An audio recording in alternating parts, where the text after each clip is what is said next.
Hey, I'm Chris Graham, and we're going to talk some Virginia news, politics, national news and politics here today. A lot of stuff from our Augusta Free Press website, augustafreepress.com, and reporting that we're doing. Our staff, myself, Crystal Graham, Rebecca Barnaby, been very busy with the elections coming up just a week from today, the 2022 midterms. I should signal that we have a nice couple of stories on the site today. I'm recording this on Tuesday, November 1st. For people who live in our local area, the Rebecca Barnaby with a really nice rundown of the candidates for the Stanton City Council and Stanton School Board. Crystal Graham with a detailed piece looking at the impact of the Dobbs decision overturning Roe v. Wade and how that may impact voter turnout next week. Of course, in Virginia at least, and in a number of other states, early voting, the election is really every day, but next week is the formal election day, November 8th. So look for those pieces. First bit of news I'll talk about today, a story I pinned metaphorically. We don't really pin things anymore. I've got a pen here. I'm writing some notes to myself, but the Virginia NAACP is pressing Virginia Attorney General Jason Miyares on his, I've used the term Orwellian named election integrity unit that was announced last month, September, or not last month, actually, it's November now, September 9th, now a couple of months ago, by the Attorney General's office. Robert N. Barnett Jr., the president of the Virginia NAACP, with a lengthy statement on the challenge that the NAACP has thrown out to the Attorney General, and not just a challenge, but actually a formal request made on October 14th by the NAACP to the State Attorney General's office to provide information on the founding, the background documents, basically, for this election integrity unit that Miyares said in September was necessary. I'll give you some information on that background, at least the PR background from Jason Miyares. He announced the formation in September in a press release detailing that the unit would provide legal advice to the Department of Elections, investigate and prosecute violations of Virginia election law, work with the election community throughout the year to ensure uniformity and legality and application of election laws, and also work with law enforcement to ensure legality and purity in elections. Now, what's missing there is a reason why this is done. And actually, the only thing that the Attorney General has said publicly about the occurrence, I guess you can say, of election violations in Virginia is that there's really none. He wrote an op-ed last month. This was in October, so it was last month, that there's not information about violations of Virginia election law behind the decision to form this election integrity unit. And so, but he did give detail. The unit's made up of more than 20 attorneys, investigators, and paralegals from across the various divisions in the OAG, Office of Attorney General. So the NAACP bringing issue with this, Barnett saying that Virginia NAACP is pleased that the Attorney General agrees with the advocacy position of the NAACP that it should be easy to vote, but there's concern that this election integrity unit is, quote, designed to do the opposite, to make it hard for certain people, particularly people of color, to cast their legitimate votes. And we want to make clear that election cheating certainly includes using the power of state government to try to intimidate and keep people from voting, Barnett said. Important points to raise. And so it would seem that a logical thing would be, the NAACP has formally requested the information, a letter October 14th sent to the Attorney General's office. And the Attorney General's office responded a couple of weeks later, this would have been last week, to the NAACP, saying that it would take over 500 hours of staff time to come up with the information requested by the NAACP. And what the NAACP has asked for is, let's see here, they simply want to know the requested records related to the establishment of the new election integrity unit, its organization, its mission, its staffing, its activities, financial expenditures. Quoting Barnett, given the Attorney General's position on the importance of the Election Integrity Unit, it's inconceivable that the documents regarding its creation and operation are not readily available. That seems logical, right? That if there is a modus operandi for coming together and deciding to launch an Election Integrity Unit, why would it take 500 hours of research to find the information regarding the organization, the mission, the staffing, the activities, financial expenditures? And then, of course, also the NAACP is asking for any information going back to 2008 regarding the number of instances of voter fraud. Again, this should be easily fingertip kind of information that the Attorney General's office that has announced and informed this Election Integrity Unit should have that at its disposal. It should be right there. It shouldn't take 500 hours and cost $20,000. Now, the NAACP is not complaining. They're going to pay the $20,000 to the Attorney General's office as part of its request to have the work done. Under state law, the Attorney General's office has to respond by November 8th, next Tuesday, which is Election Day. This came to my attention, ironically. There's so much that gets the attention of an editor that it can be hard to be on top of everything. I did not get a notice or any kind of press release or anything else from the Virginia NAACP, but I do want to thank the Republican Party of Virginia for bringing this to my attention, because I got a press release this morning from the RPV let's see, the press release was titled, it termed the NAACP press conference on this issue today that, again, I wasn't even a part of because I wasn't aware it was coming up, a political hit job. And then the press release from the Republican Party offered quotes from three black Republicans accusing the NAACP of spreading, quote, false information, engaging in a, quote, frivolous attack, and also in another, quote, partisan politics, without addressing the substance of the issues raised. So thanks to the RPV for bringing my attention to this story. It's gotten lots of clicks on the website.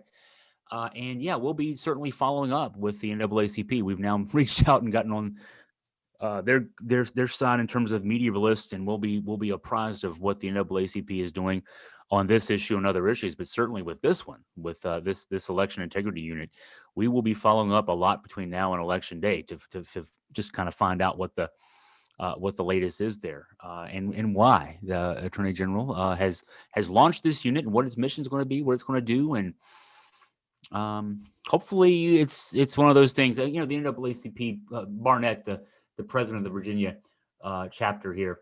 I'm trying to find the good quote here.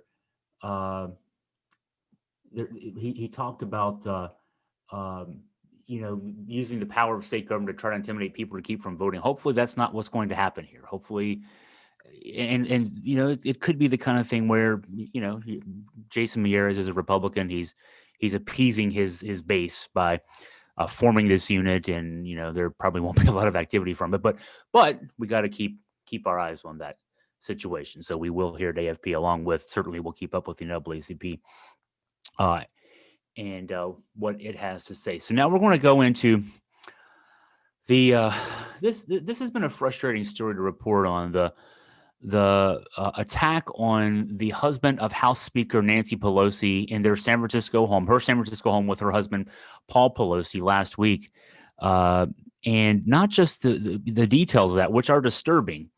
That an assailant broke into the home using a hammer, broke his way in through a sliding glass door, and actually then went to the second floor bedroom in the house, awakened Paul Pelosi from bed. Now, Nancy Pelosi is in D.C. On congressional business, which is not unexpected, I would assume. But the assailant demanded to be able to speak with Nancy, kept asking, "Where's Nancy?" Wanted to speak with Nancy, as if that's not disrespectful in its own way. And let's see, I wrote a piece on this with a lot of detail from the FBI affidavit. What's frustrating about this is those details are there.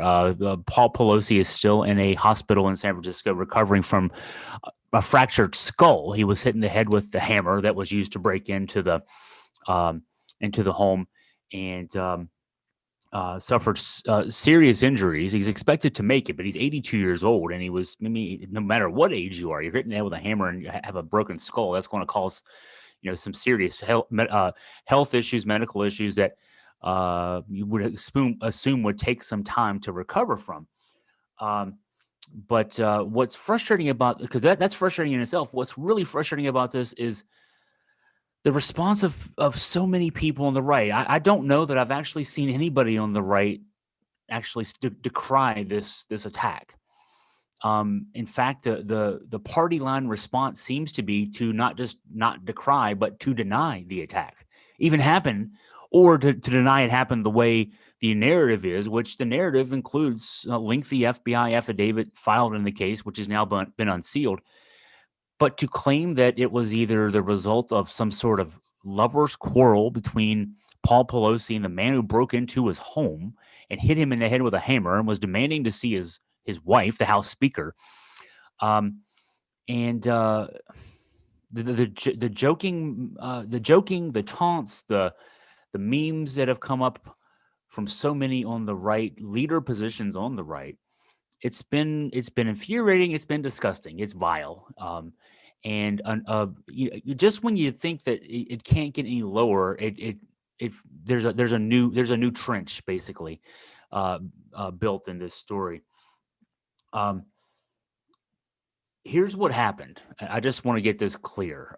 This is from the FBI affidavit. I spent a good bit of time yesterday researching this, and I'm just going to go a lot. I'm going to be reading a lot of this just to get it out there, because this is again from the FBI agent investigating the case, affidavit filed and then unsealed. This is as of yesterday, so Monday, October 31st.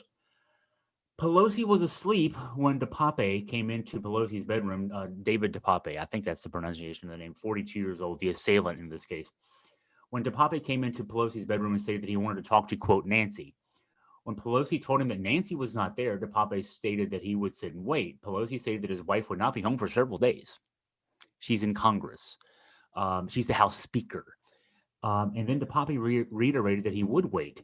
Pelosi was able to go into the bathroom, and which is when he was able to call 911. Pelosi stated that when officers arrived, that was when DePape struck him with the hammer. More from the affidavit. Now, this is from the interview with the assailant, DePape, when DePape stated he was going to hold Nancy hostage and talk to her. If Nancy were to tell DePape the, quote, truth, he would let her go. And if she, quote, lied, he was going to, quote, break her kneecaps. DePape was certain that Nancy would not have told the, quote, truth. In the course of the interview, DePape articulated that he viewed Nancy as the, quote, leader of the pack of lies told by the Democratic Party. He also later explained that by breaking Nancy's kneecaps, again, this is what he said he intended to do when he broke into the home. Wanted to talk to Nancy Pelosi, and when she lied, he was going to break her kneecaps, and then she'd have to be wheeled into Congress, according to the affidavit, which would show other members of Congress that there were consequences to actions. DePape also generally explained that he wanted to use Nancy to lure another individual to DePape. That's hard to figure what he was going with there. But DePape, according to the statement to police, broke into the home using a hammer and said Pelosi was in bed and appeared surprised to see him. It's 2 a.m. It was a little bit after 2 a.m. local time when this happened. After Pelosi told him his wife wasn't there, DePape said he wanted to tie him up so he could go to sleep, as he was tired from having to carry a backpack to the Pelosi residence. So it's a very fit and able Trump foot soldier there for you. Around this time, going back to the affidavit quotes, around this time, according to DePape, he started taking out twist ties from his pocket so he could restrain Mr. Pelosi. Pelosi moved towards another part of the house, presumably the bathroom, but DePape stopped him, and together they went back into the bedroom. While talking with each other, he then went into the bathroom. So I would jump ahead of myself there, where Pelosi grabbed a phone to call 911. DePape stated that he felt Pelosi's actions compelled him to respond. So here's the 42-year-old guy seeing the 82-year-old guy calling for his life because he doesn't know what's going to happen. He knows that there's a man in his bedroom at 2-something in the morning with a hammer, demanding to see his wife, threatening to break her kneecaps. And he's calling for his life, basically. DePape, now going back to the affidavit, DePape remembered thinking there was no way police were going to forget about the phone call. So he did not leave after the phone call because, quote, much like the American founding fathers with the British, he was fighting against tyranny without the option of surrender. What a brave guy. What a brave guy. 42-year-old guy armed with a hammer breaks into a senior citizen's home, threatening to break the kneecaps of the House Speaker. And he is not going to leave because he has no option to surrender. He's going to fight his way out and hit the 82-year-old guy in the head. So back to the affidavit, the police arrived and knocked on the door. Pelosi ran over and opened it. For some reason, there's been question about how the police got in. Read the affidavit, folks. If you're, I'm trying to think. Megyn Kelly has questions about this. Tucker Carlson last night had questions about this.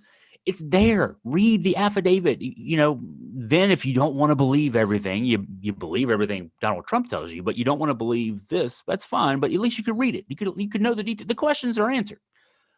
Police arrived and knocked on the door. Pelosi ran over and opened it. Pelosi grabbed onto the hammer, which was in DePape's hand.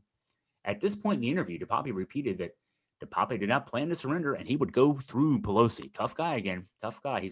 Paul Pelosi's 82 years old, and this guy's going to fight his way through.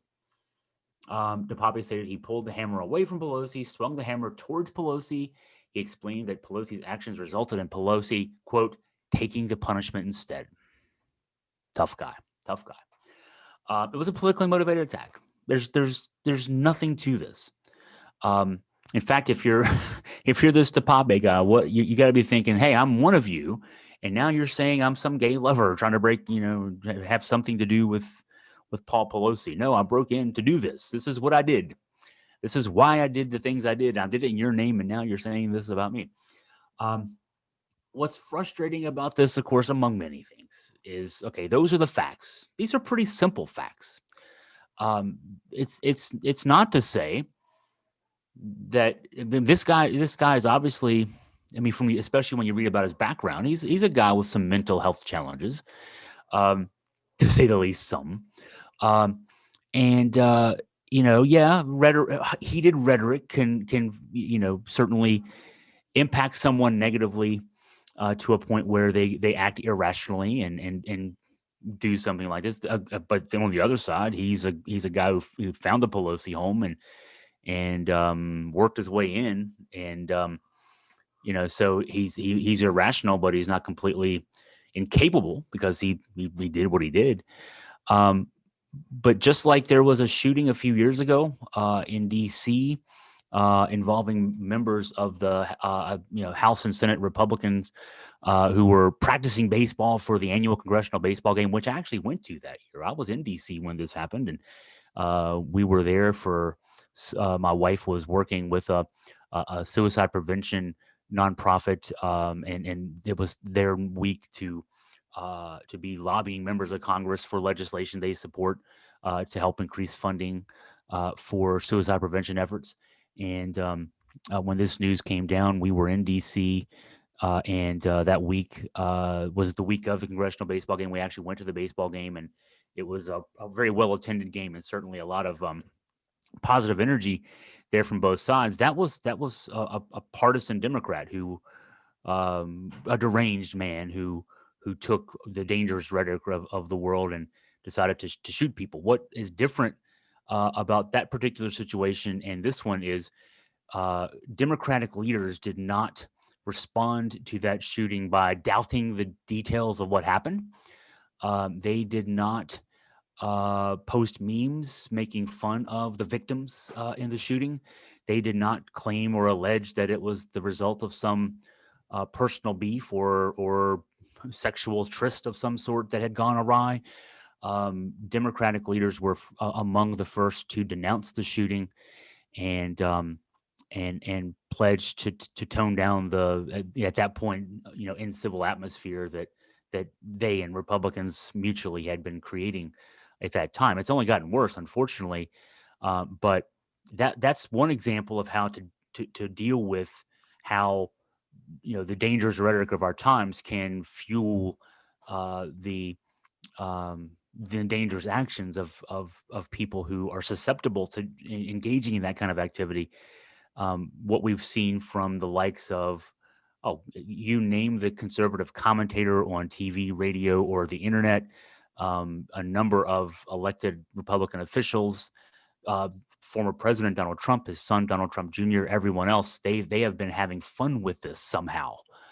our own governor, Virginia Governor Glenn Youngkin, literally within an hour or two last Friday of this news first hitting the airwaves, he was at a campaign rally for Yesli Vega, who is challenging the Republican challenging Abigail Spanberger in the 7th Congressional District of Virginia, which is expected to be a tight race.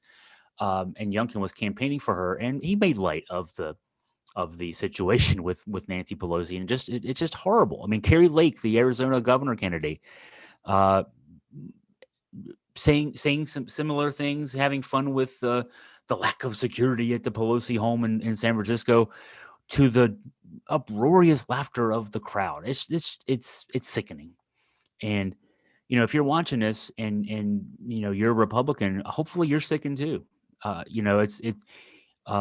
know that not all Republicans are heartless, soulless, anti-American. That's the only thing I can say about people who respond to the brutal beating of the spouse of a member of the American government who happens to be of a different political party than the one you believe in, and the one you support and the one you vote for. This is a low time in American history. This really is. It's I don't want to overstate it, but it's feeling more and more like what it had to have felt going into the Civil War in the late 1850s, heading into the early 1860s. I don't know how we can come back from where we are right now.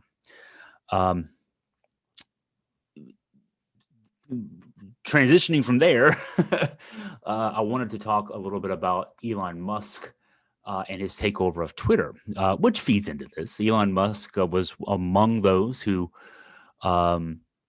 retweeted, he then deleted a link to a fake news website, I believe called the Santa Monica Register, that reported was the first to report the details of this attack on Paul Pelosi being supposedly a tryst gone wrong of some sort. This is the same news outlet that in 2016 said that Hillary Clinton had died and was being replaced by a body double in debates with Donald Trump. So that's the level of veracity that this news organization is known for. Elon Musk took over Twitter, and the result of that has been mass chaos. And yeah, this is another thing that is worthy of political discussion. But we went in at Augusta Free Press last week when the takeover was finalized. Musk, I think it was back in April, had first bid and had his bid accepted by the Twitter board, $44 million to be able to buy this social media company that doesn't make a lot of money. In fact, it lost money last year and is pales in comparison to the now struggling Facebook in terms of its reach with respect to advertising revenue. But Musk has taken it over, and his reign. Let's see, this is day 5 of the Elon Musk era of Twitter. Has been chaotic, to say the least. Incidents of racial epithets appearing on the platform. The number I saw today was close to 1,000% increase, which is a 10 times increase over just late last week before he took over. We're still waiting to see what happens. He's one of the things that Musk had provoked folks into thinking. He had said he was going to lift the lifetime ban on Donald Trump on this platform, but and he's already done so with Kanye West, who of course has decided to provoke attention to himself of his own with a recent spewing of more anti-Semitic comments from him. And the bigger challenge, it would seem to me, to be Elon Musk, would be, instead of thinking that he's going to create some sort of virtual town square, which is has been something he's repeated often the last 6 months, we'll be just trying to make the site profitable. It reported $5.1 billion in revenue last year, but at a net operating loss of close to $500 million. So that's a pretty substantial loss with that relative small amount of revenue. It's close to a 9% loss. And the bulk of the revenue comes from advertising. And the challenge there is going to be, now, I say the bulk of the revenue, I want to quantify $4.51 billion of that just over $5 billion in revenue, about 90% of the revenue, which is a drop in the bucket to what Facebook brings in, close to $115 billion in revenue last year. And Facebook has seen its revenues from the advertising platform decline severely this year. And his ad deck that he proposed and was floating to investors as he was working on this plan to overtake Twitter earlier this year, he indicated he thinks he can raise the overall revenue for Twitter to $26 billion a year by 2028. So within 6 years, quintupling the revenue, but still being a small player relative to Facebook. And he said that would be in part by more than doubling advertising revenues, but then also raising $10 billion a year through subscriptions sold to the site. And so he's going to double advertising revenue. And in an environment where advertisers are already starting to leave the site, or at least put on hiatus their spending because of, well, things like him retweeting fake news about the attack on the House Speaker. Literally the day he bought it, that's when he did that. So that hasn't helped any efforts there. And he's now floating the idea, among other things, for the subscription part of things, that those who have the so-called blue checks, the verification badges that Twitter's been giving out to verified public figures, he's going to instead, he floated it today. At first, it was going to be $20 per a month for those who wanted to maintain those blue checks, those verified badges. He dropped it to $8 because he realized there was such a backlash to the $20 per month that $8 per month sounded better, I suppose. But then the $8 per month would be open to the marketplace. It wouldn't be something verified. That's going to be something that will have to be worked out. And also, a big issue here, it would seem to me, is Twitter has been free since 2005 when it was launched. And the idea that people are going to want to pay for something that's been free for 17 years, especially a number of folks there are a number of celebrities have already decided to either deactivate their accounts or just leave their accounts dormant and waiting in a wait and see mode to see just how vile things get with Musk promises that he's going to open things back up to the far right, to the Nazis, to the homophobes, the et ceteras of the world. If basically there's a possibility, I was going to say strong possibility. I'm not sure if it's a strong possibility or not. There's certainly a possibility that Twitter could just become a bigger Parler, a bigger Truth Social, which is Donald Trump's feeble attempt to create a social media site approximating Twitter. That if moderates and progressives leave Twitter in droves, which is a distinct possibility, that this would just then become a $44 billion version of those sites that haven't been doing well financially, to the point where Truth Social has been on its last legs for a few weeks, and it's amazing every day that it hasn't imploded upon itself. Most of you listening to this have never heard of Parler, and thank God for you that you haven't.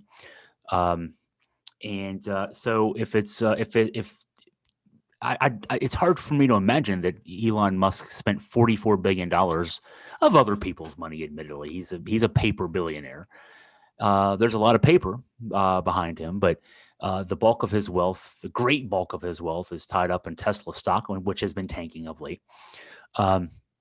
He got some funding from the Saudi royal ministry to help him leverage this deal, and he also put $13 billion of leverage in terms of debt on Twitter itself as a company. So it's all paper. It's not even mostly paper. It's an all paper deal from his standpoint. But it's $44 billion of paper that he's risking here to have this blow up in his face. And it feels like at this moment, at least, that's a very distinct possibility.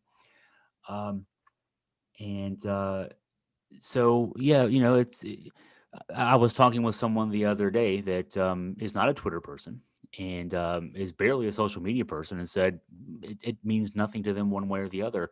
And I wonder how many people are like that. We've seen the reports, and these actually were trumpeted a lot by Musk himself during the contentious takeover process. When he offered the $44 billion, then tried to retract it, saying that most of the users, or too many of the users on Twitter, were effectively bots, basically fake accounts that are manipulated by various people, either for advertising purposes or for political purposes or other trolling purposes.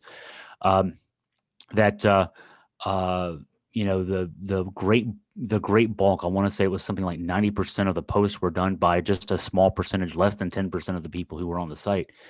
And that certainly, from the standpoint of public discussions, I'm a person, I'm a politically motivated person, politically minded person. I'm a journalist as well.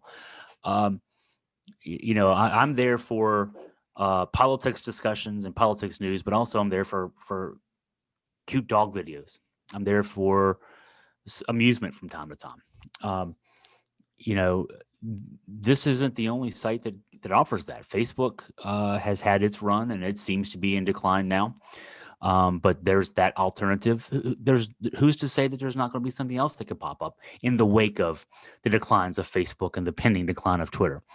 Who in 2005 would have thought that these new websites, Facebook, which launched in 2004, and Twitter in 2005, would replace MySpace. MySpace in 2005 was the thing, and now, I think it still exists. I'm pretty sure it does, but it's a mere shadow of what it was at its height.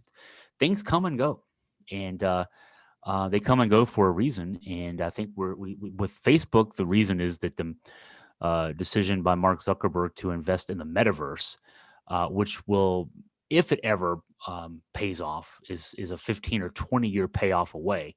Meanwhile, the company burning through billions per quarter to bring this possible virtual universe into being in 10 or 15 years. The core business of Facebook suffering mightily.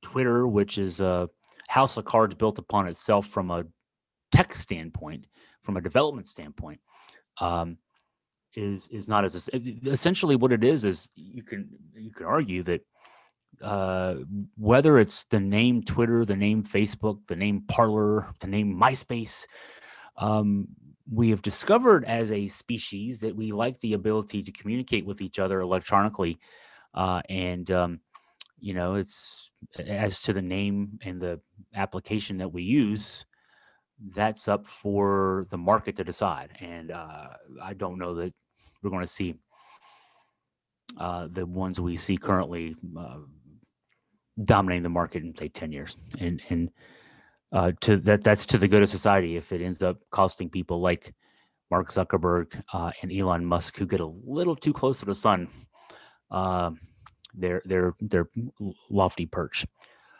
One last thing here, and then we'll sign off for the day. Lara Logan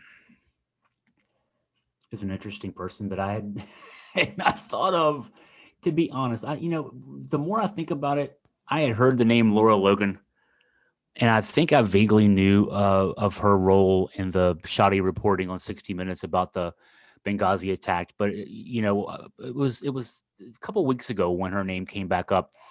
And I have to admit, when I first heard the name Lara Logan and saw the little picture that accompanied the story that I clicked on about her being another right-wing commentator talking about the Jews, I thought, gosh, Lara Logan, I'm trying to place her. She's a pretty blonde. She likes showing off cleavage. She's probably married to or diddling one of the Trumps. That's honestly what I thought. And then when I clicked on, did a quick Google search of her name, and oh wow, yeah, that's the 60 Minutes lady, yeah, and she left in 2018. Kind of remember reading about that. how she had some work with Fox after leaving 60 Minutes as a right-wing media critique person. Lost that gig when she compared Anthony Fauci to the Nazis in Germany in the 30s. So she's too crazy for that. Well, too crazy for Fox. Then it comes up where her name had come up, and what I clicked on the story about most recently was where she was talking about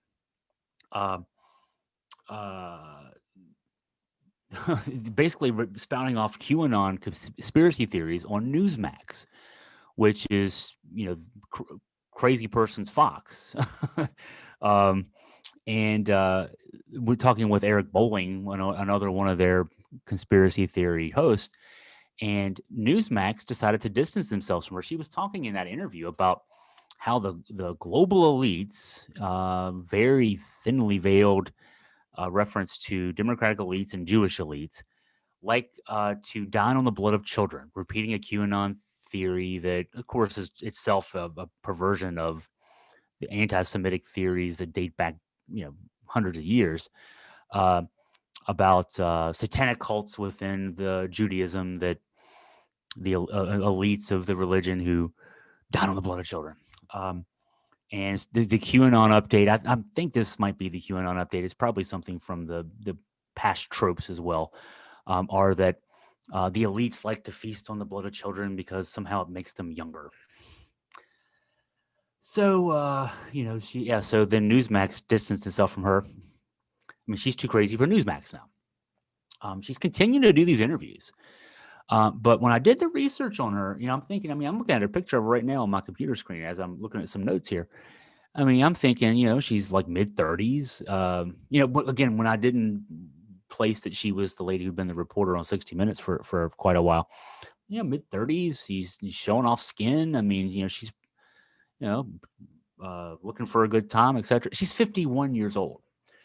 So it's kind of rich to me that this woman is the one telling people that other people are doing unnatural things to stay young. If anybody's drinking the blood of children, I'm not saying it's her, but she doesn't look 51. Let's just say that. And I don't know if I'd bring attention to that if I was her. That's just me. So for more on these stories, we'll have links. We have links. In fact, you're watching this on YouTube. We have links in the description there.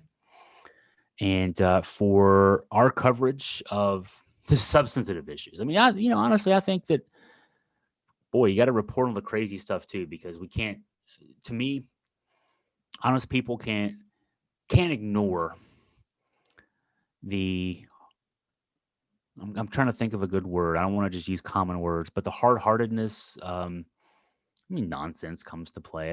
What Republicans and folks on the far right are doing right now to coarsen our discourse, to normalize people breaking into the homes of political leaders with whom they have philosophical disagreements and hitting them in the head with a hammer. We can't stand by idly and allow that to happen. So we've got to report on it. We've got to hold accountability there. But there's other news as well, and we'll continue, as I mentioned earlier. We'll continue to keep up with the story regarding the Election Integrity Unit. That we want to hope isn't an effort by Republicans to try to suppress vote, but we'll keep an eye on it, and other political stories as well. That's all on AugustaFreePress.com. And again, shout out to our news team of Crystal Graham, Rebecca Barnaby, myself, Chris Graham, and thank you for reading our site. Thank you for watching today, listening today, and considering our thoughts. If you have any questions for me, any comments, anything for me to address in a future story on the website or a future video podcast here, send me an email at chris@AugustaFreePress.com.